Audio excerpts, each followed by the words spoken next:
오늘 우리에게 주신 하나님의 말씀은 이사야서 32장 1절부터 8절까지의 말씀입니다.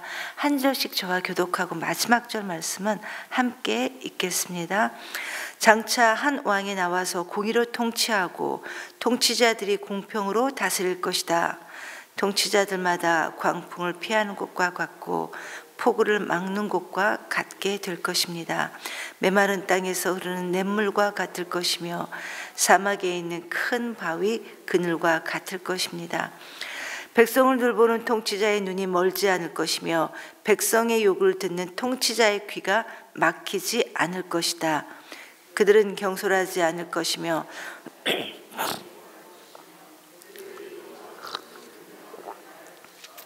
아무도 어리석은 사람을 더 이상 고상한 사람이라 부르지 않을 것이며 간교한 사람을 존귀한 사람이라고 말하지 않을 것이다.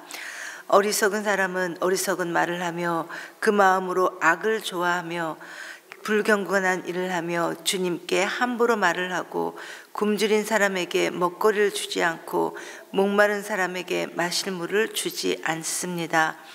우둔한 사람은 악해서 간계나 꾸미며 힘없는 사람들이 정당한 권리를 주장해도 거짓말로 그 가난한 사람들을 파멸시킵니다.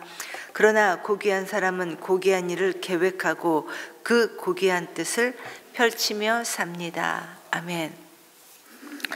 벌써 여러분 우리는 이사야서 32장 말씀을 살펴보고 있습니다. 여러분 이사야서 31장과 32장 말씀은 서로 연결이 되어 있는 말씀입니다. 31장 마지막 부분에 보면 지금 남유다를 침략했던 이 아수르가 사람의 칼이 아닌 하나님의 칼에 의해 너희가 멸망할 것이다 라는 이 예언의 말씀이 기록이 되어 있고, 오늘 본문인 이 32장 1절부터는 이 아수르가 망한 후에 과연 유다에서 어떤 일들이 벌어질 것인지에 대한 예언의 말씀이 기록이 되어 있습니다. 1절을 보면 장차 한 왕이 공의로 통치하고 통치자들이 공평으로 나라를 다스릴 것이다 라는 이런 예언의 말씀이 나옵니다. 즉 이사야 선지자는 장차 한 의로운 왕이 통치하실 영원한 천국을 바라보라 이렇게 이스라엘 백성들에게 말하고 있습니다. 그러나 이 남유다 백성들은 그들에게 어떤 심판이 다가올지, 그들에게 다가올 이 심판과 미래를 전혀 의식하지 않은 채 현재 그들이 누리고 있는 안일함, 현재의 번영만을 쫓아가고 있는 그들의 정말 위태위태한 모습을 계속해서 보여주고 있습니다. 여러분, 당시 남유다의 현실은 정말 위태했습니다. 이미 북이스라엘을 이 아수르가 멸망시키고 시시각각으로 위협해 오는 이 아수르의 위협에 과연 우리가 무릎을 꿇어야 할 것인가? 아니면 당시 힘은 점점점 사라져가지만 그래도 지금까지 대국이었던 이 애굽에게 계속 조아리며 도움을 구해야 할 것인가? 아니면 다른 방편을 구해야 될 것인가에 대해 이 남유다는 굉장히 혼란스러워했던 그런 때였습니다. 이런 혼란스러운 때 이사야 선지자가 그들에게 이렇게 말합니다. 너희가 처해 있는 이 모든 어렵고 힘든 상황들을 바로잡을 수 있는 진짜 왕은, 진정한 왕은 애굽도 아수르도 그 누구도 아닌 우리 하나님 아버지시다. 이렇게 말하고 있는 장면이 바로 오늘 내용입니다. 그래서 오늘 본문의 말씀은 이런 혼란스러운 때 이스라엘 백성들에게, 남유다 백성들에게 주어진 메시아가 다스리는 나라가 누리는 복에 대해 증거하는 내용이 바로 오늘 본문의 말씀이라는 겁니다. 그래서 1절부터 4절까지는 그 의로운 통치가 의인들에게 미칠 긍정적인 측면을 말하고 있다면 5절부터 7절까지는 그 통치가 악한 자에게 부정적인 측면으로 다가올 것을 말하고 있고, 그리고 마지막으로 8절에서는 존귀한 자의 선택에 대한 말씀이 결론적으로 제시되고 있습니다. 여러분, 우리가 지금 쭉 이렇게 이사야서를 살펴보고 있는데, 여러분 이 이사야서 말씀에는 이사야서만의 나름대로의 그 독특한 전개 방식이 있습니다. 여러분도 여러 번 느끼셨겠지만 이사야 선지자는 각 문맥의 흐름이 구분되는 곳에 그 결론 부분에 도달할 즈음에는 반드시 메시아에 대한 이야기를 하고 있습니다. 그 결론 부분에 메시아의 공의로운 통치, 즉 메시아가 다스리는 이 평화가 넘치는 메시아 왕국에 대한 예언이 항상 그 문맥의 흐름에 구분이 되는 그 결론 부분에 늘 이렇게 메시아에 대한 부분을 이야기를 하고 있다는 겁니다. 그래서 학자들은 이 이사야서를 가리켜서 이 이사야서는 제5복음서다, 구원의 복음서다 이렇게 부르기도 합니다. 왜냐하면 예수님에 대한 이 예언의 말씀이 다른 선지서들보다 훨씬 더 풍성하게 많이 나와 있기 때문입니다. 이런 점에서 이사야서는 장차 오실 메시아를 내다보았다면 우리 모두는 이미 오신 예수님을 믿고 살아가고 있다는 겁니다. 그렇기 때문에 우리가 믿는 이 예수 그리스도가 과연 어떤 분이시고 예수님의 제자로 살아간다는 것이 우리에게 어떤 의미가 있는지를 우리는 이 이사야서를, 이 구약 성경인 이사야서를 통해서도 잘 알 수 있게 됩니다. 메시아에 대한 풍성한 예언의 말씀이 담겨져 있는 이 이사야서의 이런 전개 방식은 이 세상에서 발생하고 있는 모든 불의와 모순이 사라지고 장차 전능하신 하나님의 공의로운 통치로 말미암는 이 메시아 왕국의 도래에 대한 우리 모든 성도들의 궁극적인 소망을 더욱더 확고하게 그렇게 만들어 줍니다.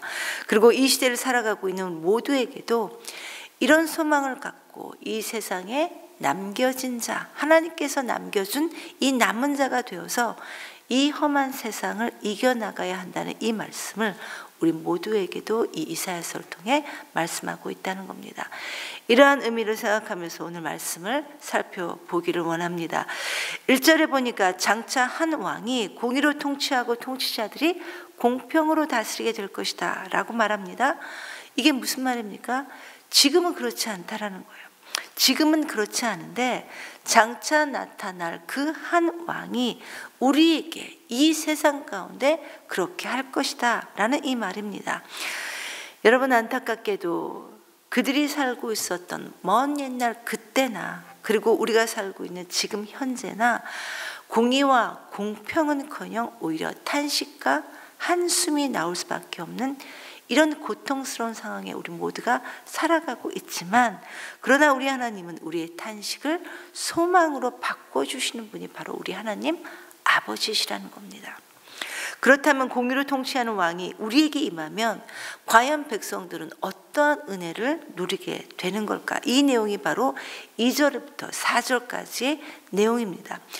하나님께서 새로 세우신 이 의로운 왕은 결국은 우리 모두의 피난처가 될 것이다. 우리의 피난처가 된다는 겁니다.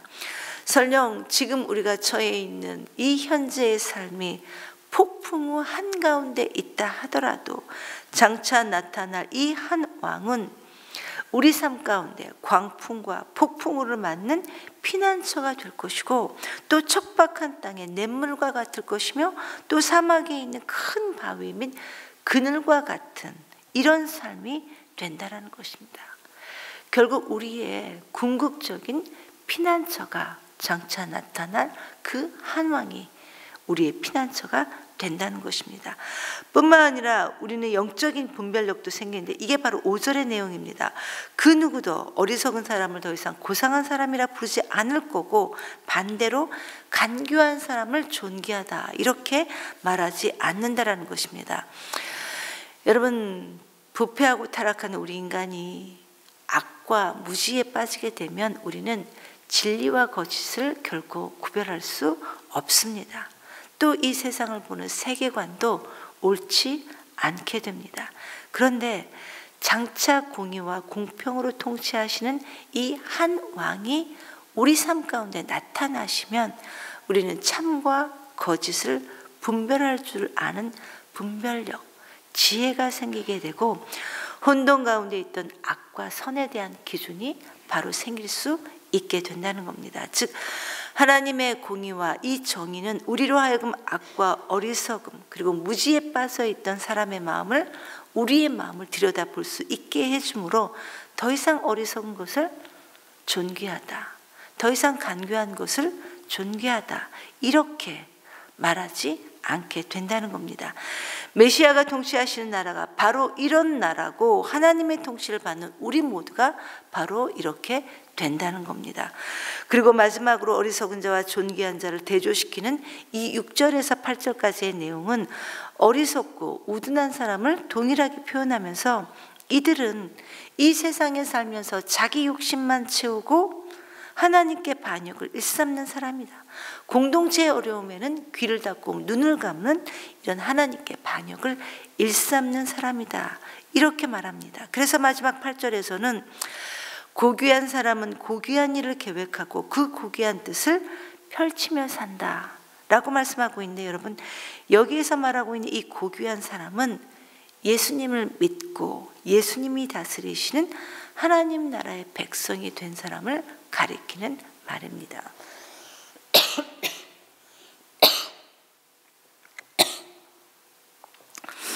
여러분, 우리가 예수님을 왕으로 모시고 살면 우리 인격과 삶이 예수님의 형상을 날마다 닮아가게 되므로 우리 역시 고귀한 삶으로 살아갈 수 있게 됩니다. 우리가